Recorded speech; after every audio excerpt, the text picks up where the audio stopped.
Halo, assalamualaikum warahmatullahi wabarakatuh. Teman-teman ya, ada yang DM ke Instagram saya ya tentang booster ASI. Nah, jadi ini DM-nya ya. Nah, jadi banyak yang menanyakan tentang booster ASI Mom Uung. Nah, kemudian di sekitar saya pun ada juga yang menanyakan tentang booster ASI Mom Uung ini. Ya, sepertinya sedang viral. Nah, jadi menarik ini ya. Ini katanya bisa memperlancar ASI bagi ibu menyusui. Jadi kita bahas saja.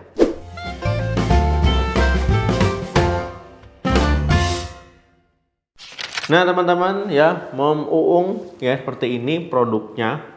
Nah, ini saya beli di marketplace ya, di official store-nya. Nah, dia di box ya, kemudian ada baru botol plastik. Nah, ini kemasannya itu 60 kapsul. Nah, teman-teman bisa dilihat di sini. Ya, ini ada sudah sertifikat halal. Kemudian ada brand choice ya, natural produk. Sama ini ada logo jamunya ya, karena memang ini bahan herbal. Teman-teman, isinya 60 kapsul. Nah, jadi ini ada komposisinya ya, nanti kita bahas satu-satu. Nah, teman-teman ya, kita lihat ya.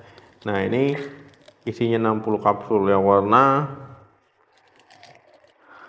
coklat ya. Ini warna coklat ya, ciri khas dari produk herbal.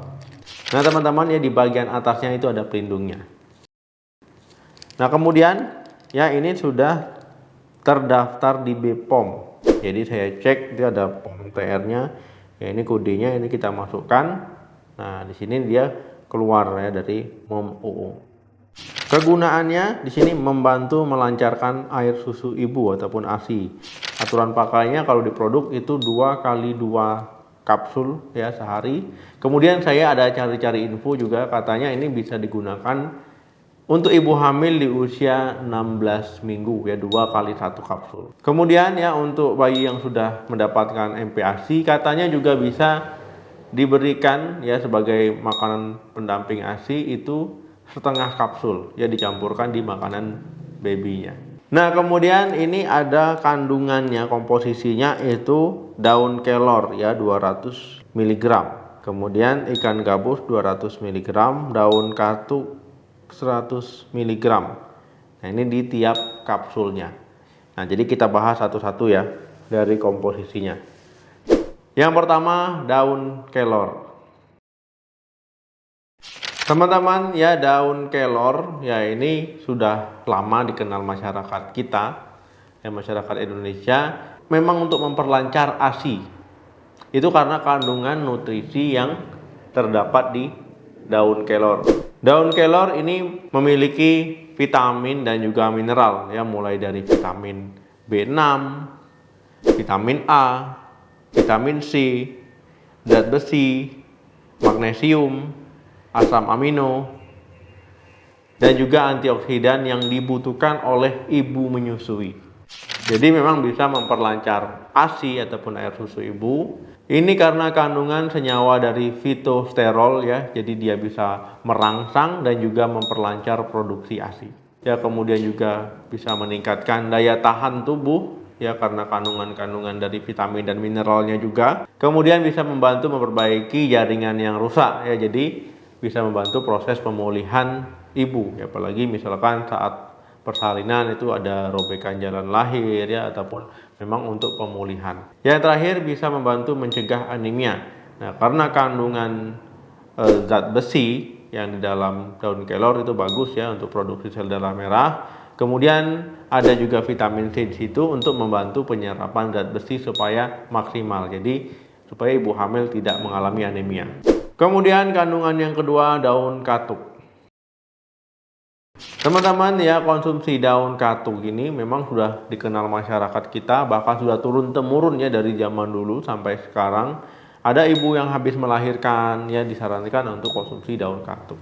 Nah, ini bukan mitos ya, bukan mitos belaka, bukan hanya karena ilmu turunan ya, hanya karena mitos jadi konsumsi daun katuk untuk memperlancar ASI. Tapi memang faktanya daun katuk ini bisa membantu teman-teman untuk memperlancar produksi ASI ya, bisa jadi booster ASI. Daun katuk ini ya, itu terdapat senyawa fitosterol dan juga papaverin. Nah, jadi kedua senyawa ini ya membantu merangsang hormon prolaktin dan juga oksitosin. Nah, jadi kedua hormon ini itu yang berperan penting terhadap produksi ASI, teman-teman. Kemudian daun katuk juga itu terdapat gizi dan juga nutrisi yang tidak kalah penting ya. Jadi tetap bermanfaat untuk ibu menyusui. Vitamin D, ya vitamin C, vitamin B6 yang mengandung serat, karbohidrat, lemak dan juga protein.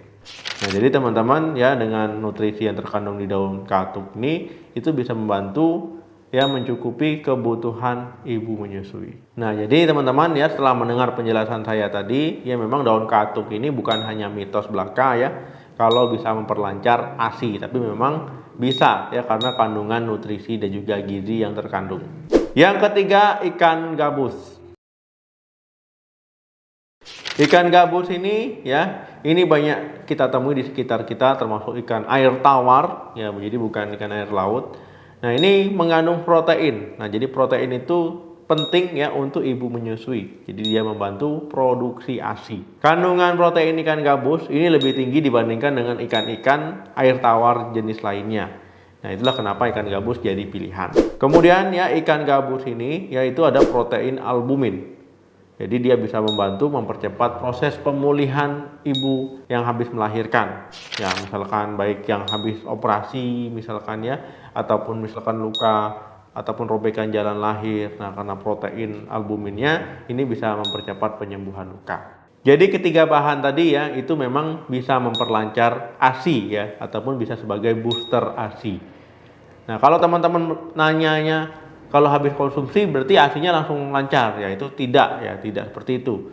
Karena bahan alami yaitu memang butuh proses ya ketika kita konsumsi bahan-bahan alami. Kemudian respon orang pun bisa berbeda-beda ya antara orang satu dan orang lainnya, jadi nggak bisa disamaratakan. Nah, jadi ekstrak ya itu bisa dikatakan ekstrak ya, ekstrak daun katu, daun kelor, ikan gabus ya itu jadi satu kapsul itu memang lebih memudahkan ibu menyusui untuk sekali minum. Nah, tetapi kalau ibu menyusui lebih menyukai yang segar-segar ya, misalkan mau masak daun kelor ya dicampur daun katu, mau masak ikan gabus ya itu boleh-boleh juga ya untuk membantu memperlancar ASI sebagai booster. Nah, tapi kalau nggak mau repot ya bisa pakai ya ekstrak daun katu, daun kelor dan juga dari ikan gabus. Kemudian ya selain kita mengkonsumsi booster ASI ya teman-teman, kunci untuk ASI lancar juga harus melakukan ataupun menerapkan pola hidup sehat ya,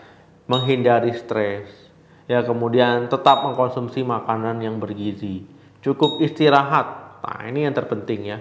Kemudian juga teman-teman ya harus rajin-rajin menyusui ya, kemudian juga dipompa ASINya biar makin lancar. Kemudian kalau teman-teman sudah mencoba bahan-bahan alami ataupun cara alami, ya ASINya belum juga lancar ataupun ada yang sedikit keluar ataupun ada yang tidak keluar sama sekali, ya teman-teman bisa berkonsultasi ke dokter ya untuk dilakukan pemeriksaan. Kemudian bagi ibu yang menyusui ya, yang punya bayi, itu pastikan untuk ASI eksklusif ya 6 bulan. Jadi jangan dikasih makanan dulu ya. Setelah 6 bulan baru boleh dikasih makanan ya ataupun MPASI. Nah, jadi memang benar-benar ASI eksklusif, hanya ASI saja dari bulan pertama sampai bulan ke-6.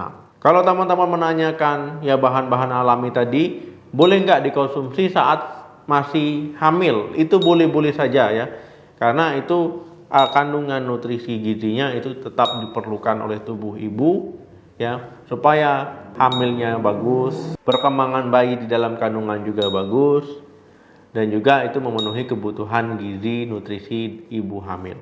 Nah teman-teman ya, jika ada saran mau bahas produk apa lagi ya silakan tulis di kolom komentar ya, semoga bermanfaat. Silakan bagikan pengalaman teman-teman yang pernah menyusui ya ataupun yang sedang menyusui ya, tip-tipnya silakan dibagikan di kolom komentar.